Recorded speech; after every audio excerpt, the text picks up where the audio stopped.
दोस्तों नमस्कार, मैं शुभम पाठक हूं और इस वक्त मैं हूं देवसर के चौराडांड के जंगलों में। दोस्तों, आपको स्क्रीन पर यह पूरा का पूरा जो जंगल दिख रहा है, सिर्फ और सिर्फ आपको दिखेगी दो चीजें। एक तो काली राख और दूसरा बिना पत्तों के खड़े अधजले पेड़ पौधे। दोस्तों, आप लोग इस पूरे स्क्रीन पर देखिए, हर जगह पूरे के पूरे जंगल में आपको सिर्फ और सिर्फ काली राख दिखाई देगी। यह काली राख है जो यहां पर खरपतवार थे, पेड़ थे छोटे छोटे, वो जलकर और अब खाक हो चुके हैं। जो खड़े पेड़ हैं ये भी आग की लपट में पूरे तरीके से झुलस चुके हैं। अब इनका भविष्य क्या है, यह कौन निर्धारित करेगा। दोस्तों, मैं आपको बता दूं कि ये जो इलाका है, जो आपको रोड गई हुई दिखाई देगी, एक पगडंडी रास्ते के राइट साइड जिधर मैं खड़ा हुआ हूं, इस पूरे के पूरे पोर्शन में, पूरे के पूरे जंगल में आग ने ऐसा काम कर दिया है कि यहां पर बचा है तो सिर्फ और सिर्फ काली राख। दोस्तों, जंगल में आग कैसे लगी, कब लगी, इससे महत्वपूर्ण प्रश्न यह है कि जंगल में आग क्यों लगी, और जब आग लगी तो उस आग को रोकने का क्या प्रयास किया गया। एक बड़ा प्रश्न चिन्ह खड़ा होता है। कहा जाता है कि एक वृक्ष 10 पुत्र समान, क्या इसी प्रकार एक वृक्ष 10 पुत्रों के समान होगा? क्या इसी व्यवस्था से, इसी सिस्टम से पूरा का पूरा जंगल चलेगा? क्या जंगल हर वर्ष की भांति इस वर्ष भी ऐसे ही जलता रहेगा? क्योंकि आग अभी भी बंद नहीं हुई है, आग अभी भी जल रही है। कौन जिम्मेदार है इसके लिए, कौन जिम्मेदारी लेता है इसकी, यह एक बहुत बड़ा प्रश्न है। और सिंगरौली जिले में नहीं बल्कि मध्य प्रदेश के कई सारे जिलों में यही स्थिति बनी हुई है। दोस्तों, सेम स्थिति बनी हुई है। पूरे के पूरे जंगल जलकर खाक होते जा रहे हैं और वन विभाग अभी भी चुप्पी साधा हुआ है। जो जंगल के आसपास चौकियां होती हैं, वहां पे कर्मचारी अधिकारी नहीं मिलते हैं। दोस्तों, इस चौराडांड की जो चौकी है, मैं वहां पर भी जाऊंगा और आपको दिखाने की कोशिश करूंगा कि क्या बोलते हैं अधिकारी, क्या बोलते हैं कर्मचारी, कौन है इसके लिए जिम्मेदार। एक वृक्ष क्या इसी प्रकार से 10 पुत्रों के समान होगा? पेड़ लगाओ तो बताया जाता है, अरे भैया जो पेड़ लगे हुए हैं उनको तो पहले सुरक्षित कर लो। पेड़ लगाओ अच्छी चीज है, सरकार के मैं इस नियम की प्रशंसा करता हूं, सरकार के ऐसे सुझाव की मैं प्रशंसा करता हूं, लेकिन एक पेड़ भी अगर जलकर खाक होता है तो क्यों, कौन है उसके लिए जिम्मेदार? यहां पे आप जितने भी पेड़ देखेंगे दोस्तों, पूरे के पूरे जंगल में लाखों की संख्या में पेड़ होंगे, वो जलकर आज पूरे तरीके से खाक हो चुके हैं। जो कुछ आपको बचे खुचे दिखाई भी दे रहे होंगे, तो ये अधजले पेड़ आखिर किस काम के? कौन जिम्मेदारी लेता है इस पेड़ों की? इन समस्त पेड़ों की जिम्मेदारी कौन लेता है? पेड़ लगाने को तो आपने बोल दिया, पेड़ आप बचाओ तो पहले, तब तो पेड़ लगाने का आप सुझाव दोगे। अगर आप किसी चीज को बचा नहीं सकते हो, प्राकृतिक संपदा को अगर आप बचा नहीं सकते हो, तो फिर आप उस कुर्सी पर बैठे हुए क्यों हो?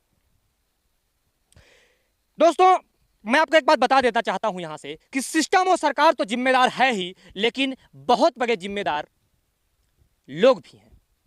महुआ बीनने जो जनता आती है, वो लोग जानबूझकर पत्तों में आग लगा देते हैं, और वह आग जब अनकंट्रोल्ड हो जाती है, क्योंकि गर्मी का सीजन है, आग तेजी से फैलती है तो पूरे के पूरे जंगल को खाक कर देती है। ऐसे लोगों पर कार्यवाही क्यों नहीं होती?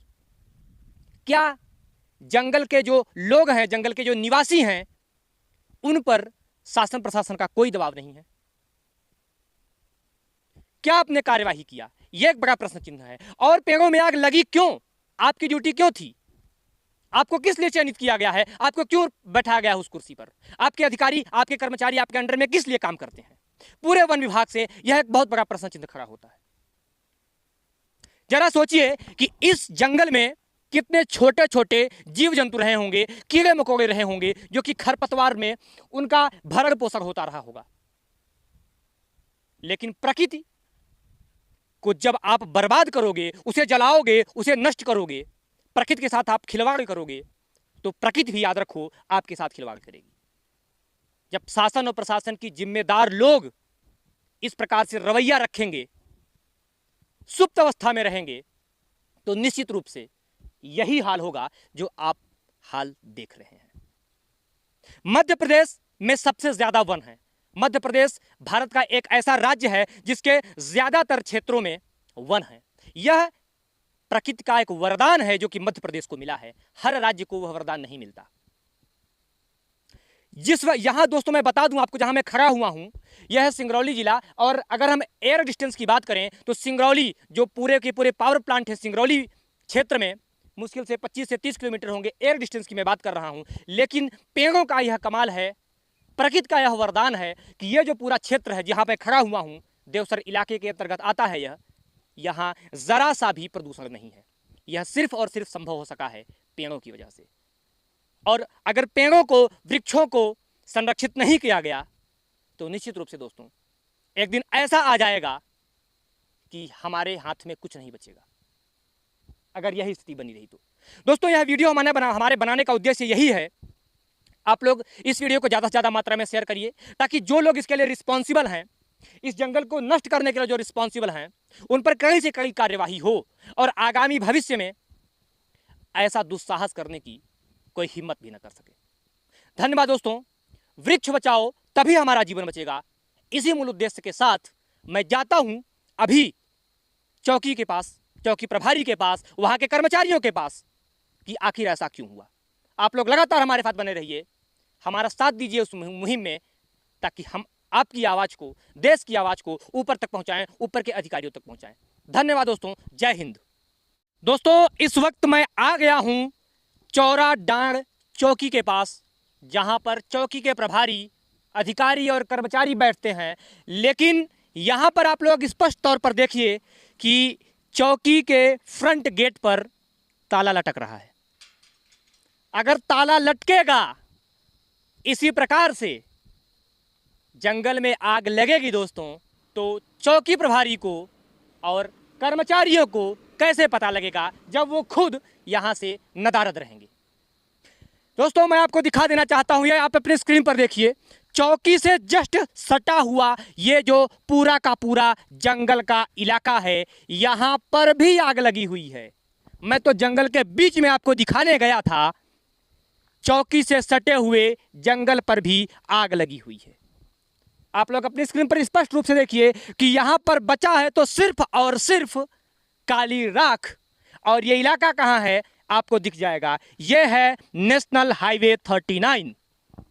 जस्ट नेशनल हाईवे 39 के बगल में चौराडांड गांव में चौकी है और चौकी के बगल में जंगल है। जंगल को आग अपने आगोश में ले चुकी है। सारे के सारे खरपतवार और छोटे पौधे जलकर राख हो चुके हैं।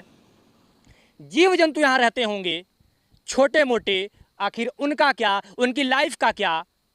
जब ऐसी स्थिति है, आगजनी पूरे के पूरे जंगल को तबाह कर चुकी है। और ताज्जुब की बात देखिए, ताज्जुब की बात, चौकी से जस्ट सटा हुआ जंगल, और चौकी पर जैसा हमने आपको दिखाया ताला लटक रहा है। यह देखिए स्पष्ट तौर पर ताला लटक रहा है। क्या जिम्मेदारी होती है चौकी प्रभारी की, क्या जिम्मेदारी होती है अधिकारी और कर्मचारी की, वन विभाग के अधिकारी और कर्मचारियों की। अगर इसी प्रकार से रवैया रहा तो निश्चित रूप से देश गर्त में जाएगा, जंगल गर्त में जाएगा। वृक्ष लगाने की बात करते हो आप, पहले पेड़ों को बचा तो लो। दोस्तों आप इस वीडियो को ज्यादा से ज्यादा मात्रा में शेयर करिए, ताकि इनकी सारी बेईमानी एक्सपोज हो सके, पूरे देश की जनता के सामने आ सके और इसका उचित निदान हो सके। क्योंकि हर वर्ष इसी प्रकार पूरे के पूरे जंगल को यह आग अपने आगोश में ले लेती है। क्यों कार्यवाही नहीं होती जो आग लगाता है उस पर? क्यों कार्यवाही नहीं होती ऐसे अधीक्षकों और कर्मचारियों पर? धन्यवाद दोस्तों आप सभी का वीडियो शेयर करने के लिए। अगर आपको यह वीडियो पसंद आया हो तो वीडियो को लाइक और शेयर जरूर करिएगा, चैनल को सब्सक्राइब जरूर करिएगा, ताकि हमें मोटिवेशन मिले ऐसे ही खुलकर बोलने की। जय हिंद दोस्तों।